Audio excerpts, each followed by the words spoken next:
This show is sponsored by PowerfulWomenUSA.com. Hey everybody, I'm Jill Conway, and this is Secrets of Powerful Women, a show dedicated to celebrating strong and powerful women and sharing their stories. So I'm hoping that you will be inspired and feel empowered and discover your own power. So my guest today is Dana Arschin Kraslow. Dana is the former TV news reporter on Fox 5 in New York and News 12 Long Island. She left the position for what I think is an incredible job. She works for the Holocaust Memorial and Tolerance Center of Nassau County.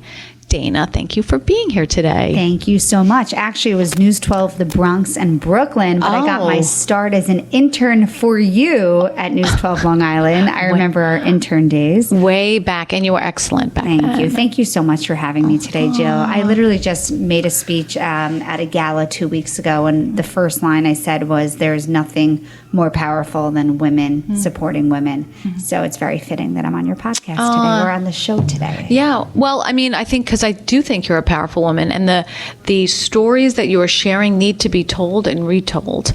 You know, so let's go into that. So tell me exactly what your job is today.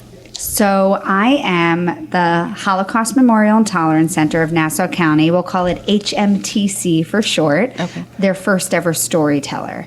And it's a position that I created for myself. I was very fortunate, both at News 12 and at Fox 5. I had the chance to do a lot of Holocaust stories that I pitched, and I started a full-on Holocaust series at Fox. And it was so fulfilling. I was starting to get a lot of recognition for it, and I kind of only wanted to do that. I didn't want to report on crime and politics anymore. And don't get me wrong, and you and I spoke about this, off the radio, is that I don't regret a second of my life in the news business. It shaped me into the person who I am. But Once a reporter, always a reporter. And I still am. But I just wanted to go in a different route. I was ready. And I was like, well, what do I want to do? I'm like, I just want to tell Holocaust stories. And at first I started reaching out to other stations, to national networks, all the contacts I had. And everyone was like, you know what, this is pretty interesting. But the Holocaust was 80 years ago. At that time, it's just not really relevant to us, but we love the stories that you're doing. You could do them sometimes, or we're not going to hire you as a Holocaust reporter. Right. So I'm like, so who would? Right. So first I had my sights set on a huge museum, like the Holocaust Museum in D.C. Wow. And I spoke to them, and because they're so huge, they have such a big PR and media team that they actually really, while they thought it was a great idea, they just didn't need me the way a smaller museum that doesn't have that publicity needs me. So I spoke to HMTC on Long Island, and the chairwoman at the time, Andrea Bolender, was like, this is what we need. We need to, number one, preserve Holocaust stories.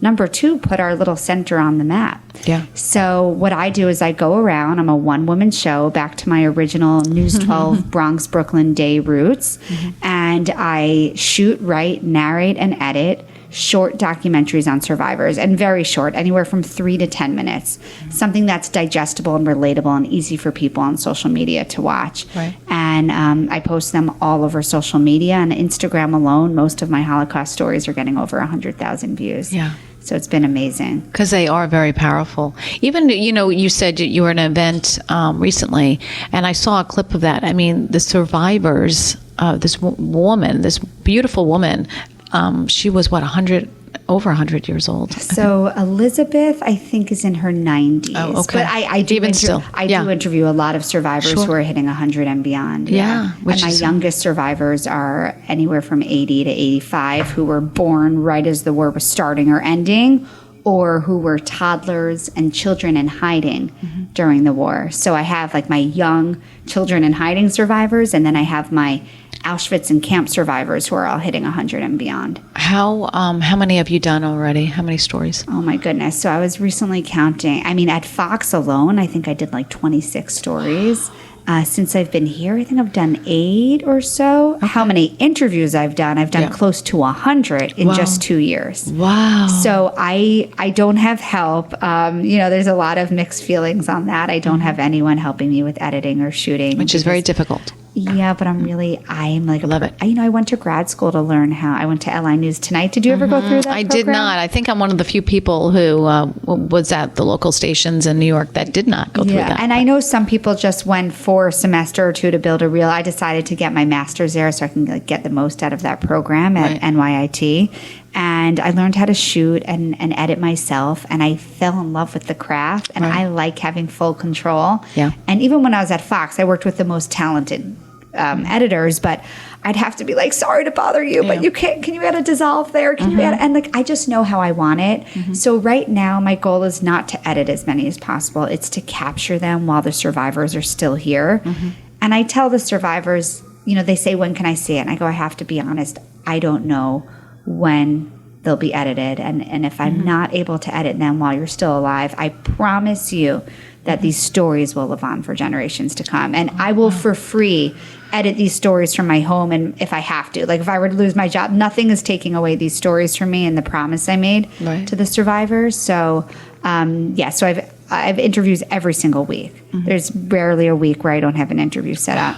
So how did it all start? You want to, I mean, obviously you're the granddaughter of a Holocaust survivor. So go back to that point. When did you first hear his story? And God rest his soul. I mean, I know he passed away not that long ago. I'm so very sorry. But I mean, it must have been, the story is amazing, I'm sure, and living with him and what he did with his life after. So I call him my Poppy. Anyone who knows me, Poppy's like a little celebrity. His name was Nat Ross. He was born Newson Rosenberg in Poltusk, Poland, about an hour north of Warsaw, in March of 1922. And he survived ghettos and multiple camps, including 2 years at Auschwitz.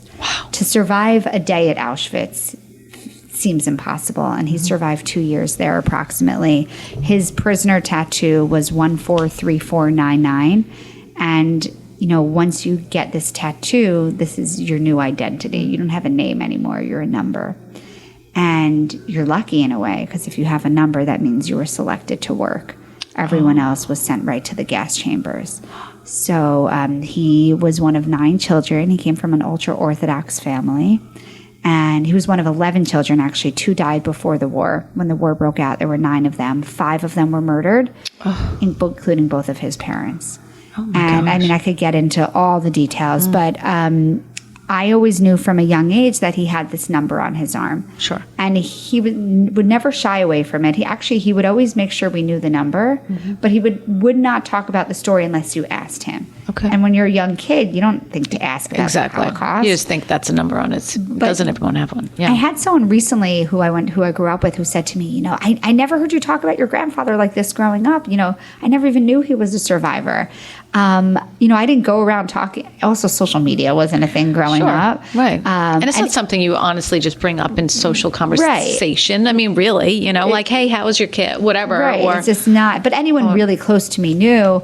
But I don't know. I kind of developed like an obsession with his story once I graduated college. And I heard about a group called 3GNY, which stands for Third Generation New York. And 3Gs are the term that grandkids of survivors have taken, because we're the first generation's the survivor, the second generation's the child of the survivor, third generation's the grandchild. So there's 2Gs and 3Gs. So there's this group for 3Gs, and the whole purpose of it was to preserve our grandparents' stories, because if we don't, then who's going to? And I was so excited to get involved with it. And it forced me to learn every detail of my grandfather's story, which I never would have done otherwise. And then for a while, I would take, they taught me how to take a story and put it into a 15-minute presentation, which is crazy to do. But I took 3 of like the biggest stories that I could share with you if you want. And I would go into schools and share that 15-minute presentation. So when did you do this? You did this while you were working? That was actually while I was at News 12. So, you know, I guess it started while I was in grad school at LI News Tonight at New York Institute of Technology in Old Westbury. You had to come up with like a final project, like a thesis type project. And I did a 15-minute short documentary on Holocaust survivors.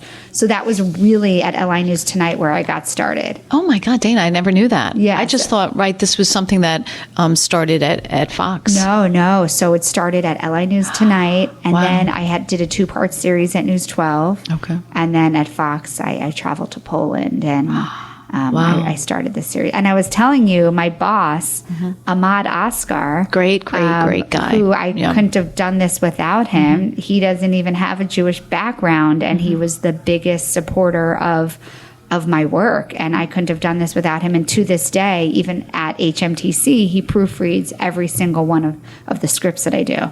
So he's a brilliant guy. I worked with him too, here locally at News 12 and also at Channel 11. And he is kind, genuine, and brilliant. Yeah, I completely agree. He's one of the most impressive people I've ever met. Yeah, and for I'm sure. just so grateful for his friendship and his guidance. And there's so many people like him along the way that I couldn't have done this without them. Right. Well, it's so funny because you think back, and I'm a very spiritual person. And it's like you said, like you learned the things you did in like LI News, right? And all those skills and all those people who have helped you along the way have gotten you to this point, right? Like it's such an amazing thing when you think about that. Not just that, I actually didn't want to be a reporter. I wanted to be a behind the scenes writer. I applied for an internship at NBC when I was in college, and the Conan show was there at the time, and sure. SNL, and I wanted to sit with the writers and learn how to write. Being on TV was never something I thought of. I do remember at my bat mitzvah in 7th grade, the rabbi said that I wanted to be a talk show host. So apparently I went through a talk show host phase. But at that point, when I was in college, I wanted to be a writer. I actually went to college as a Spanish major. Oh, my goodness. And I applied for an internship at NBC. I did have a connection. Her name's Amy Boone. She's still there as an assignment editor. She's amazing. And she called me and she's like, I was able to get you this internship. Wow. And it was in the newsroom. And I remember panicking. I'm like, I don't watch the news. I'm not interested in the news. But I would never turn down such a prestigious internship. Sure. And then I got bitten by the news bug. Yeah.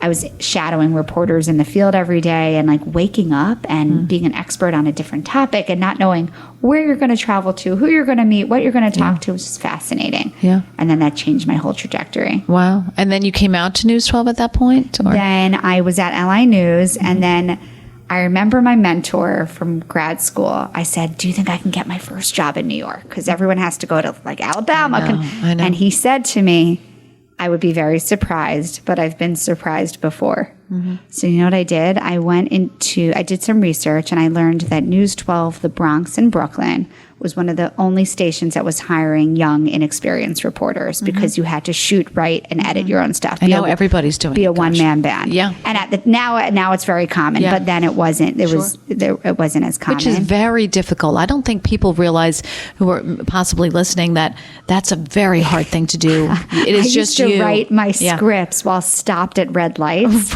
because I would be driving myself and I didn't have time, and I'd have to come back and edit.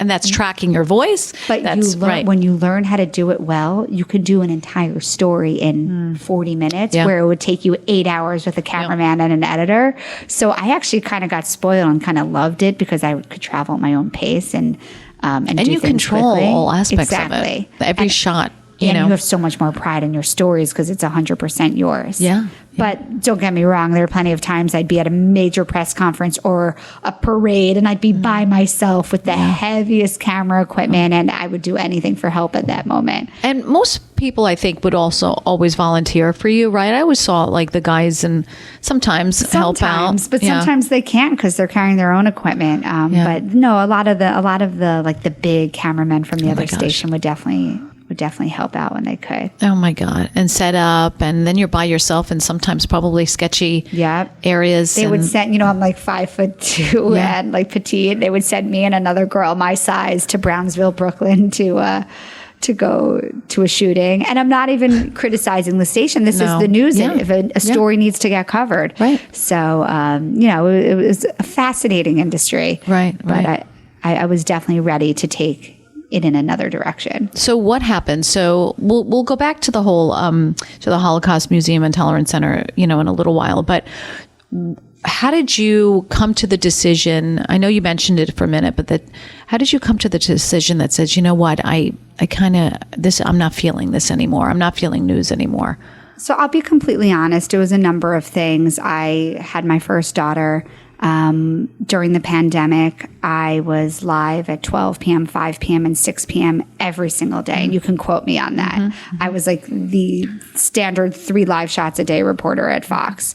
And it was amazing and exhausting all at once. The exposure I got was incredible, but everyone else was, working from home. The whole city was shut down. No one even had childcare. Okay. So my husband was home with our 6-month-old daughter, working a brand new job that he started with my daughter on his lap through all his Zoom meetings, and he had no help from me. Our nanny quit because no one was vaccinated. Remember, everything was shut down, and he was like, "I need to get out of the city. I can't do this anymore." And I couldn't force him to stay there when I wasn't around to help. So we eventually bought a house on Long Island. So here I am doing the commute. I'm pregnant with baby number 2. Oh, gosh. Well, that in itself, listen, working in news and you're pregnant, you're looking for bathrooms, you're looking for... I had a whole system in my car, if I'm being honest. Oh, my gosh. Could you imagine? Rough. But I remember coming home and, a 6 p.m. live shot, sometimes it's 6:30. I could hit, sometimes I wasn't close till 8, 9 o'clock until I got home. So my daughter either wouldn't be awake or I remember coming home and she was with my mother-in-law who was babysitting that day.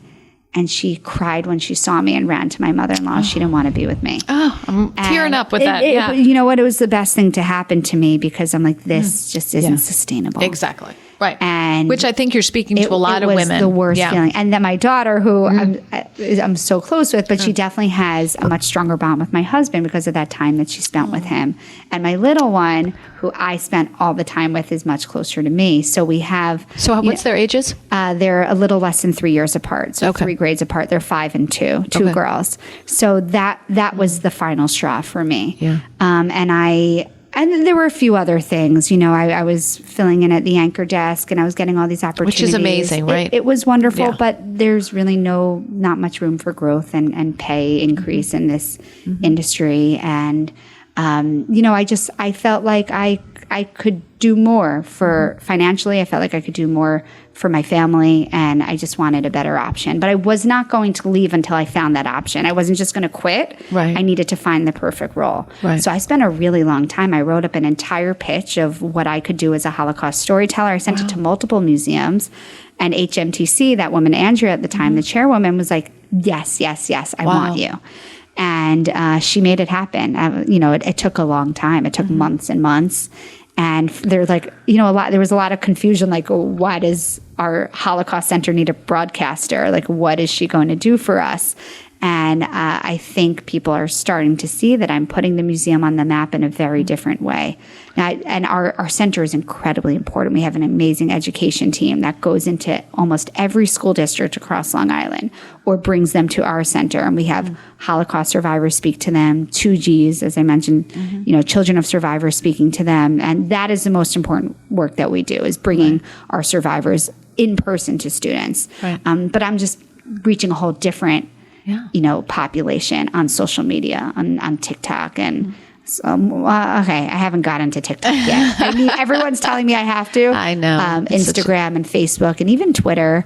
It's a lot. That takes a lot of time. I know personally it takes a lot of time and effort to do that. It's so interesting because I hear you say it and I feel like every mom has a part of that in them when the struggle of, they feel guilty leaving home. They feel guilty not maybe giving 100% at work. And they're like, something's got to give, right? Like you cannot be 100% to everyone. It's unrealistic. And I think the culture and society has to change towards women. And that's really part of the show, right? Because I just had this conversation actually today with a friend because I told her that I was coming on, and we were saying how, we're always like, women can do it all. We can be this full-time working mom, but you really can't. No. Something has got to give. Yeah, I agree with even you. just, I was talking to another reporter. I was like, well, I don't know what I would have. My little one has so many allergies. I would have had to take off so many days to bring her to the allergist and the doctor. And she had RSV and this and that. And she was like, you would have figured it out, or you would have had your nanny take her. Right. And I'm like, but I don't want my nanny taking her to the allergist. The mom should be there. Right. So you can't have it all, unfortunately. But I feel like I do have it all now.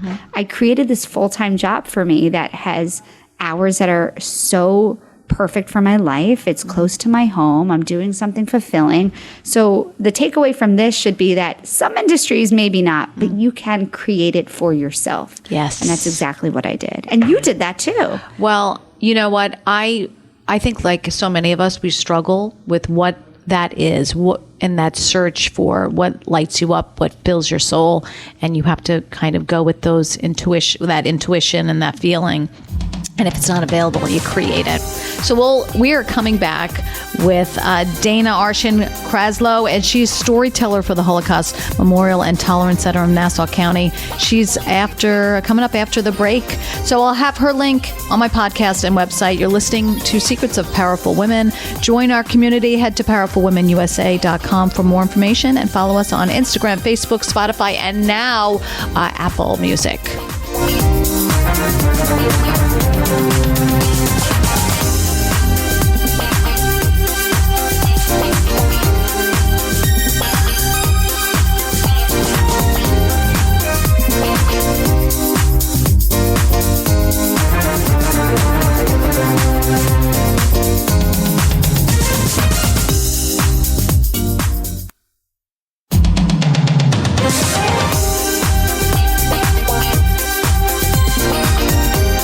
Welcome back, everybody. You're listening to Secrets of Powerful Women. Dana Arschin Kraslow is here. She is a former news reporter who is now a storyteller for the Holocaust Museum and Tolerance Center of Nassau County.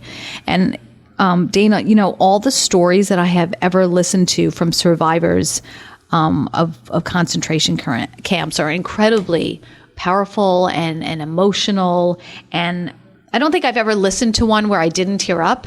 And even when you were talking about your poppy, I start to like, oh gosh, it's so much.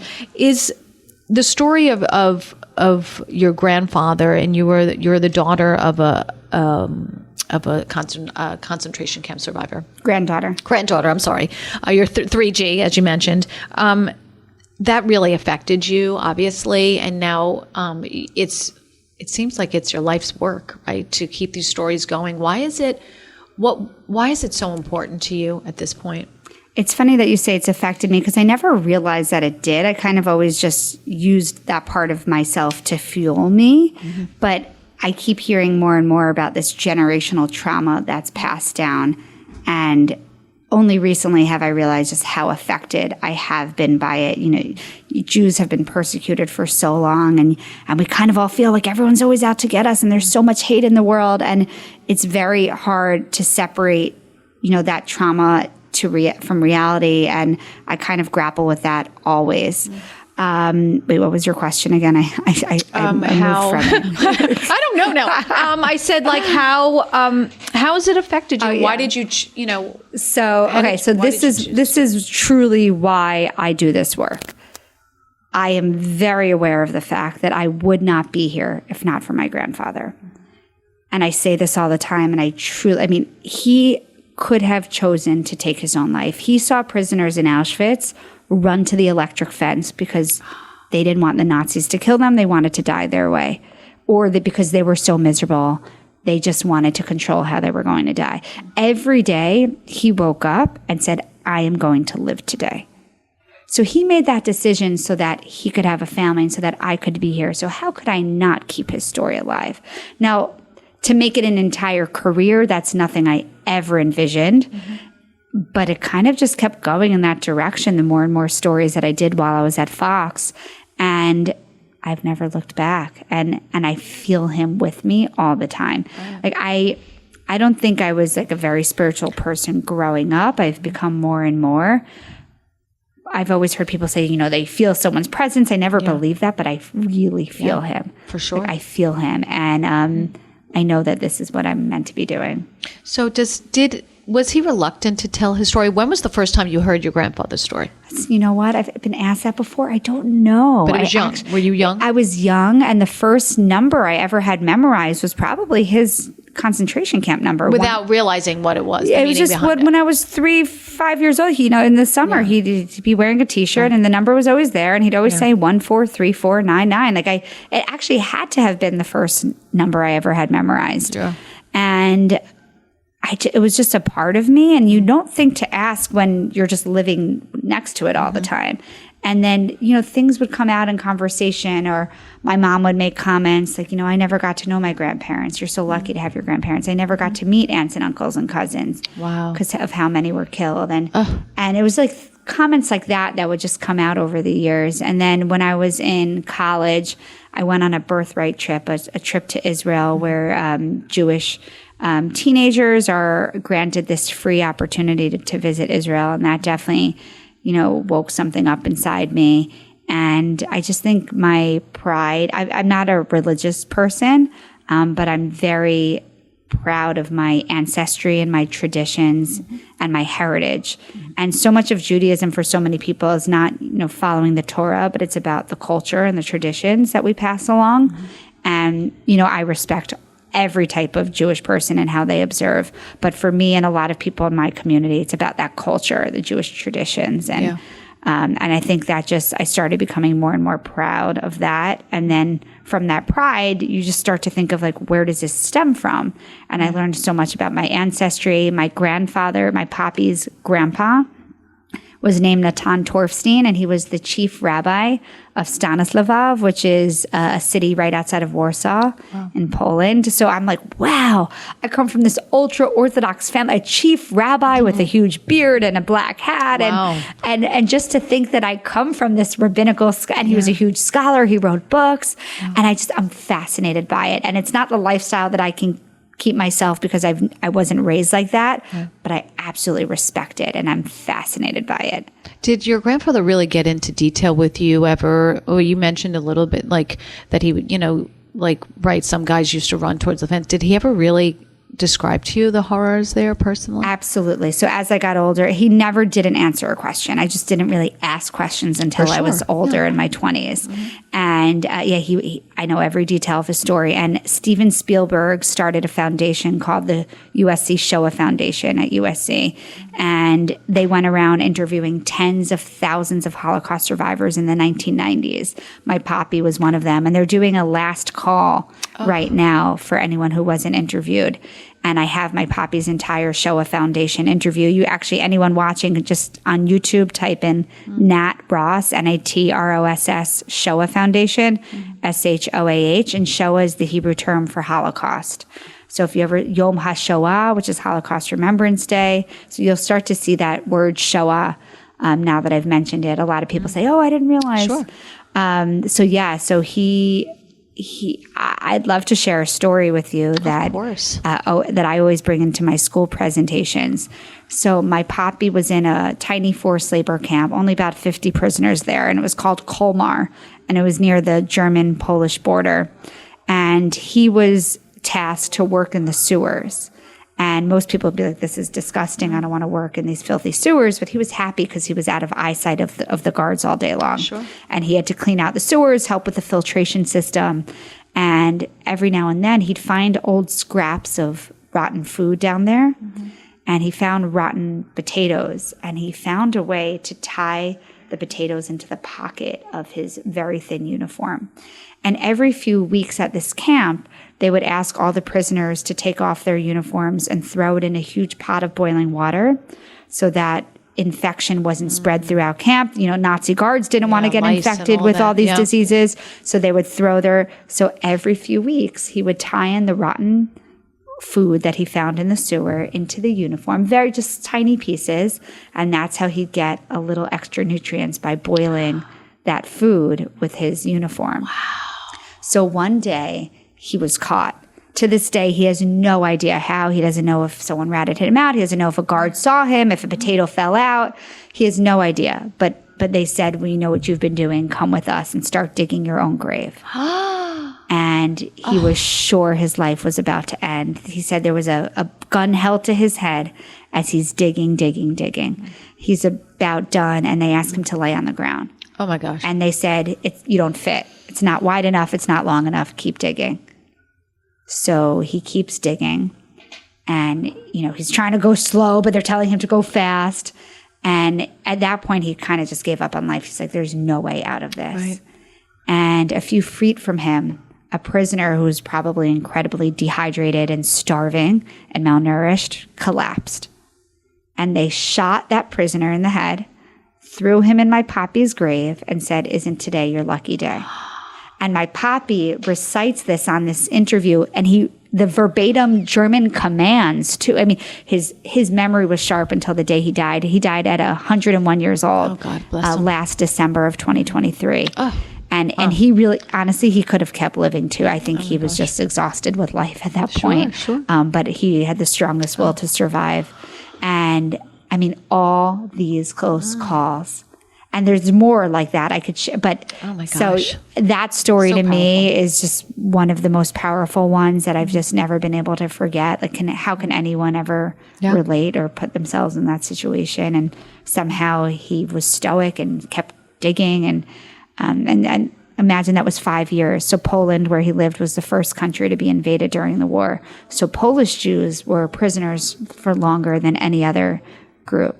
And how old was he when he went? He was 17 or 19. I keep forgetting. I have to do the math really quickly. Yeah. When the war broke out That's in far beyond 1939. what I can do. Yeah. He was a teenager. So I think it's important to say that an estimated 6 million Jewish people were murdered in the Holocaust. A third of the Jewish population in the world was killed during that time in the most horrific ways possible. And Dana, I think we should discuss very briefly. We've seen a rise in hate crimes across the country and in New York City and across college campuses. I personally, before October 7th and before all these things, I didn't realize there was such hatred still towards the Jewish population. I had no idea. I guess naively so. I had no idea that hate still existed. So at this point, what do you think is causing just so much hate still? And that hate never went away. It's always been there, generation after generation after generation. It boggles the mind to me. I don't personally think that way, so I can't understand that. I wish I have this conversation all the time. I wish I could tell you. Jews have always been the scapegoat. Do you know we make up less than 1% of the world population? Did you know that? I did not know less than 1%, which is probably boggles your mind because there's so many Jews here in New York. Yeah. I remember traveling in Europe and meeting a friend from Australia who had never met a Jew in his entire life. That's what most of the world is like. Jews rarely exist in remote parts of the world and even in a lot of very populated parts of the world. I had a discussion with a non-Jewish friend who feels the same as you. Like, I never knew. So his thing is, maybe we're just misunderstood. We could be seen as an insular community, even though we are the most welcoming community. But there's so many different types of Jews, right? There is the insular ultra-Orthodox group in Williamsburg, but then there's the other ultra-Orthodox group in Crown Heights, Brooklyn, that's actually so welcoming and invites everyone from every walk of life into their homes for Shabbat dinners. There's Reform Jews. There are conservative Jews. There are modern Orthodox. I mean, there's everything. But one thing is that Jews often stick together, and that could be seen as uninviting to others, but it's not that. It's that we often feel like we only have each other.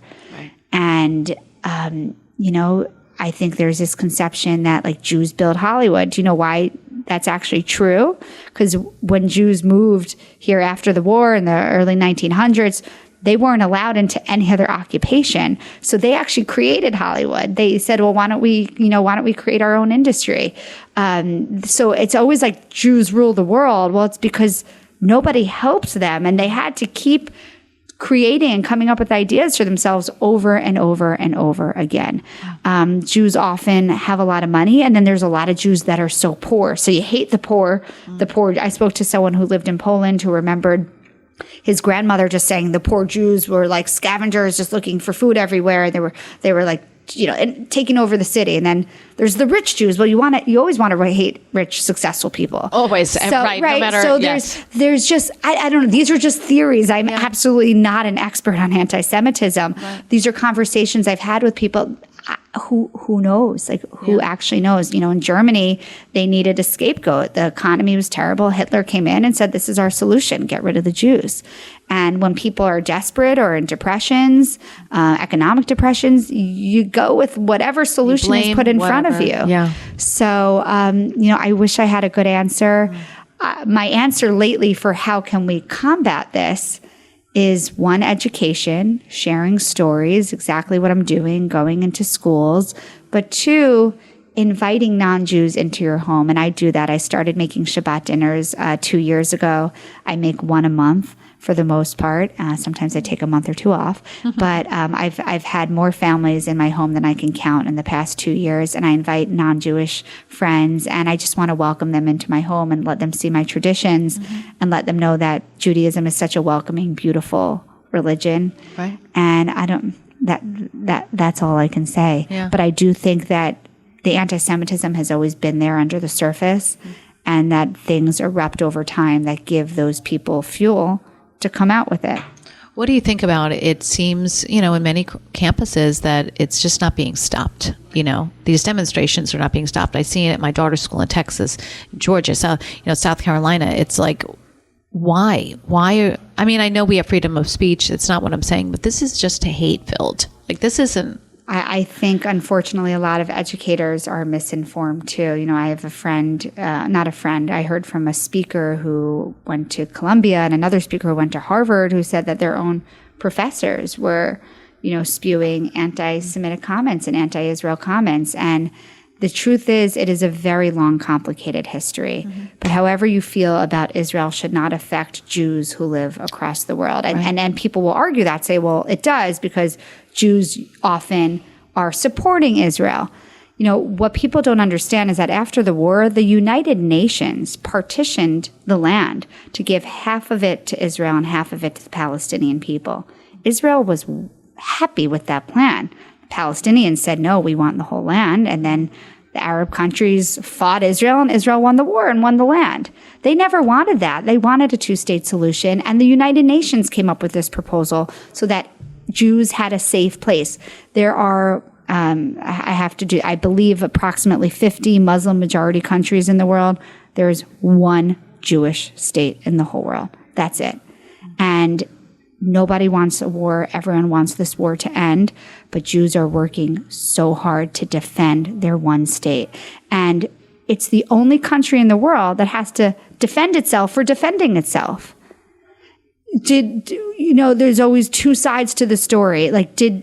After 9/11, we were just focused on the victims. Were we talking about all the innocent people that the U.S. bombed in retaliation? Right. No. It's just incredibly sad. And what a lot of people also don't know is that 20% of Israelis are actually Muslim. There are Muslims who work in parliament, who work in government, who work in every aspect of Israel's entire culture. And I just think people are uninformed. And again, I'm not the expert on this. I probably am talking way more than I should. I think you know a lot about it. But, it's very complicated. And this is not to say that there haven't been issues on both sides, but they're just trying to defend the one land that they have. And this would all be over if Hamas would surrender and return the hostages. This could have been over on October 8th. It's sad. It's just sad. And it's sad that this has elevated to the extent that it has, and then has entered our own country, our own places of education, where they're just saying horrible things and teaching kids horrible things. I mean, it really is. I do want to add, which I did, and that my heart breaks for the innocent Palestinian lives that are lost. And I know every single Jewish person that I'm connected with feels the same way. And we all just want the hostages home, right? The innocent Palestinian suffering to stop, and for this war to end. For sure. Well, no one wants innocent lives taken. No. No one wants the brutal murder of anyone. That's why it's hard to watch people defend certain things. And when it's incomprehensible that any act of violence is in any way condoned, like it doesn't make sense to me. Yeah.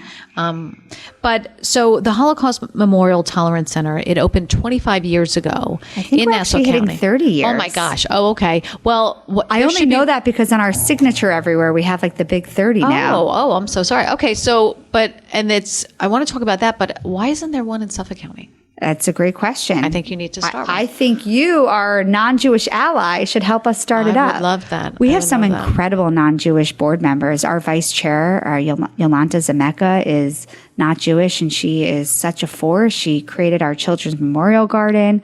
We have another non-Jewish board member, Jack Foley, who creates a huge golf outing for us every year. I mean, it is amazing to see these allies, and their voices, I think, are so much more impactful than the Jewish voices that are part of our center. Right. And so by you even conducting this interview with me today, I can't tell you what that means to everyone at my center, to the Jewish people. We are so grateful for your support. Oh, thank you. Well, I think the message needs to get out where we shouldn't let the stories of the Holocaust survivors die with the survivors, These stories need to live on, because I know there's a whole movement where you have to kind of forget the past and move on.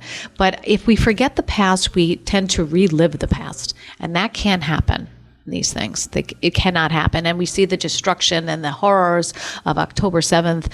And I just can't even believe that this is still going on. It really doesn't make sense to me. It never has. I know. And I have a lot of family in Israel. So my papi had 3 siblings who survived. They all settled in Israel. One eventually moved to the U.S., but their children and grandchildren, they're like brothers and sisters to me. And but whether you have family there or not, it's because it's to us, it was always Israel's our last resort place, right? When you get kicked out of everywhere else, like Jews have for centuries, we always felt like Israel is our homeland. Right. And when we see it being destroyed and so many groups wanting to annihilate it, it's very frightening. For sure. All right. So the Holocaust Memorial Tolerance Center promotes educational.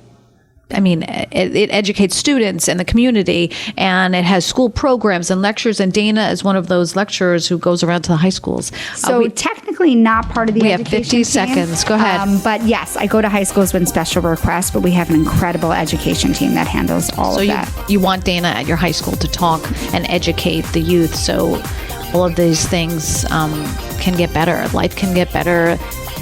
The horrors can stop. I could talk to you forever. I know. I'm going to have to have you. Opportunity. Oh, thank you, Dana. I'm going to have you back another show. But follow her on Instagram and Facebook as she shares the incredible stories of the survivors of the Holocaust. You've been listening to Secrets of Powerful Women. If you're interested in receiving my newsletter, head to powerfulwomenusa.com. Follow me on Instagram, Facebook, and Spotify. I'll also connect you to all of the things Dana has and is working with. I'm Jill Conway. Thanks for listening to the show. Women empowering women. We are stronger together. See you next time.